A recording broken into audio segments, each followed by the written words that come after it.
ಬನ್ನಿ ಫ್ರೆಂಡ್ಸ್, ಇವತ್ತು ಗುಜರಾತಿ ಡಿಶ್ ಒಂದು ತೋರಿಸ್ಕೊಡ್ತಾ ಇದ್ದೀನಿ. ಬಹಳ ಸುಲಭ, ಆರೋಗ್ಯಕರ, ಮಕ್ಕಳ ಫೇವರೇಟ್. ಯಾವ್ದು ಗೊತ್ತಾ? ಮೂಂಗ್ ದಾಲ್ ದೋಕ್ಲಾ.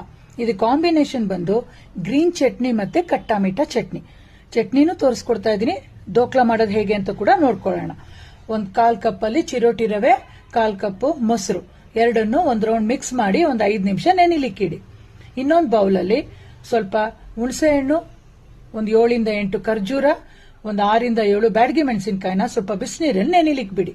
ಇದೆಲ್ಲ ನೆನೆಯಷ್ಟೊತ್ತಲ್ಲಿ ರಾತ್ರಿನೇ 3/4 ಕಪ್ ಅಷ್ಟು ನೆನೆಸಿದ ಹೆಸರು ಬೇಳೆನ ಸ್ವಲ್ಪ ನೀರು ಹಾಕೊಂಡು ದೋಸೆ ಹಿಟ್ಟದಕ್ಕೆ ನೈಸ್ ಆಗಿ ರುಬ್ಕೋಬೇಕು.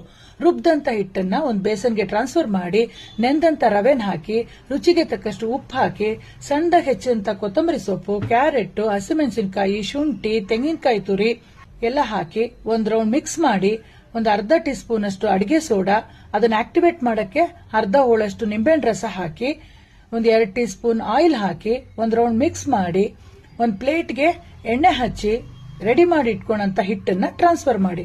ನೀವು ಅಡಿಗೆ ಸೋಡಾ ಹಾಕೋ ಬದಲು ಈನೋ ಸ್ಯಾಚೆಟ್ ಕೂಡ ಹಾಕೋಬಹುದು. ನೀವು ಇಡ್ಲಿ ಕುಕ್ಕರ್ ಅಲ್ಲಿ ಕೂಡ ದೋಕ್ಲಾ ರೆಡಿ ಮಾಡ್ಕೋಬಹುದು. ಬಟ್ ನಾನಿವತ್ತು ಬಾಣ್ಲೆಯಲ್ಲಿ ಸ್ವಲ್ಪ ನೀರು ಹಾಕಿ ಒಂದು ಸ್ಟ್ಯಾಂಡ್ ಇಟ್ಟು ಪ್ಲೇಟ್ ನ ಇಟ್ಟು 20 ನಿಮಿಷ ಮುಚ್ಚಿಟ್ಟು ಬೇಯಿಸ್ತಾ ಇದ್ದೀನಿ. ಇದು ಬೇಯೋಷ್ಟೊತ್ತಲ್ಲಿ ನಾವು ಗ್ರೀನ್ ಚಟ್ನಿ ರೆಡಿ ಮಾಡ್ಕೊಳ್ಳೋಣ.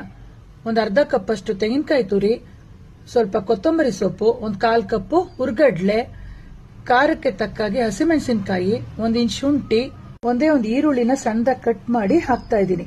ಸ್ವಲ್ಪ ಕರ್ಬೇವಿನ ಸೊಪ್ಪು, ಒಂದು ಸೌಟು ಮೊಸರು, ರುಚಿಗೆ ತಕ್ಕಷ್ಟು ಉಪ್ಪು, ಒಂದು ಚಿಟಿಕೆ ಇಂಗು, ರುಬ್ಬಕ್ಕೆ ಎಷ್ಟು ಬೇಕೋ ಅಷ್ಟು ನೀರು ಹಾಕಿ ನೈಸ್ ಆಗಿ ಪೇಸ್ಟ್ ಮಾಡಿ ರೆಡಿ ಮಾಡ್ಕೊಳ್ಳಿ. ಇವಾಗ ಗ್ರೀನ್ ಚಟ್ನಿ ರೆಡಿ ಆಯ್ತು. ಇದಕ್ಕೆ ಒಗ್ಗರಣೆ ಬೇಕಿದ್ರೆ ಹಾಕೋಬಹುದು. ನಾನಿವತ್ತು ಹಾಕ್ತಾ ಇಲ್ಲ. ನೆನೆಸಿದಂತ ಖರ್ಜೂರ ಮತ್ತೆ ಹುಣಸೆ ಹಣ್ಣು, ಬ್ಯಾಡಗಿ ಮೆಣಸಿನಕಾಯಿ ಎಲ್ಲ ಹಾಕಿ ನೆನೆಸಿಟ್ಟಿರೋ ನೀರನ್ನೇ ಸೇರಿಸಿ ಪೇಸ್ಟ್ ಮಾಡಿ ರೆಡಿ ಮಾಡ್ಕೊಳ್ಳಿ. ಇನ್ನೊಂದು ಸೈಡಲ್ಲಿ ಬಾಣ್ಲೆಯಲ್ಲಿ ಒಂದು 1/4 ಕಪ್ ಬೆಲ್ಲದ ಪುಡಿ ಹಾಕಿ ಅರ್ಧ ಕಪ್ ನೀರು ಹಾಕಿ ಕುದಿಲಿಕ್ಕೆ ಬಿಡಿ. ಇದು ಕುದಿ ಬಂದ್ಮೇಲೆ ಇದಕ್ಕೆ ಸ್ವಲ್ಪ ಮಸಾಲ ಪುಡಿ ಸೇರಿಸ್ಕೋಬೇಕಾಗತ್ತೆ. 1 ಸ್ಪೂನು ಜೀರಿಗೆ ಪುಡಿ, 1 ಸ್ಪೂನು ಕರಿಮೆಣಸಿನ ಪುಡಿ, 1 ಸ್ಪೂನ್ ಧನಿಯಾ ಪುಡಿ, ಮತ್ತೆ ಚಾಟ್ ಮಸಾಲ ಮತ್ತೆ ಆಮ್ಚೂರ್ ಪುಡಿ ಕೂಡ ಸೇರಿಸ್ತಾ ಇದ್ದೀನಿ ನಾನು. ಮತ್ತೆ ಬ್ಲಾಕ್ ಸಾಲ್ಟ್ ಅಂತ ಸಿಗುತ್ತಲ್ಲ, ಅದು ಕೂಡ ಒಂದು 1/4 ಟೀ ಸ್ಪೂನ್ ಹಾಕಬೇಕು. ಎಲ್ಲ ಮಸಾಲ ಪೌಡರ್ಗಳನ್ನೆಲ್ಲ ಹಾಕಿದ್ರೆ ತುಂಬಾ ಟೇಸ್ಟ್ ಚೆನ್ನಾಗಿ ಬರುತ್ತೆ. ಮತ್ತೆ ರುಬ್ಬಿದಂತ ಪೇಸ್ಟ್ ಅನ್ನು ಹಾಕಿ ರುಚಿಗೆ ತಕ್ಕಷ್ಟು ಉಪ್ಪು ಹಾಕಿ ಒಂದು ಕುದಿ ಬಂದ್ಮೇಲೆ ಕಲರ್ಗೋಸ್ಕರ ಕಾಶ್ಮೀರಿ ಚಿಲ್ಲಿ ಪೌಡರ್ನ 1 ಟೀ ಸ್ಪೂನ್ ಸೇರಿಸ್ತಾ ಇದ್ದೀನಿ. ತುಂಬಾ ಚೆನ್ನಾಗಿ ಕಲರ್ ಮತ್ತೆ ಟೇಸ್ಟ್ ಎರಡೂ ಕೊಡುತ್ತೆ. ಈಗ ಒಂದು 10 ನಿಮಿಷದಲ್ಲೇ ಕಟ್ಟಾ ಮೀಠಾ ಚಟ್ನಿ ರೆಡಿ ಆಗಿದೆ. ಈಗ ಪಕ್ಕದಲ್ಲಿ ದೋಕ್ಲಾ ಇಟ್ಟಿದ್ವಲ್ಲ, ಅದು ಬೆಂದಿದ್ಯಾ ಅಂತ ನೋಡೋಣ. ಒಂದು ಫೋರ್ಕ್ ಇಟ್ಟು ನೋಡಿದಾಗ ಹಿಟ್ಟು ಆ ಫೋರ್ಕ್ಗೆ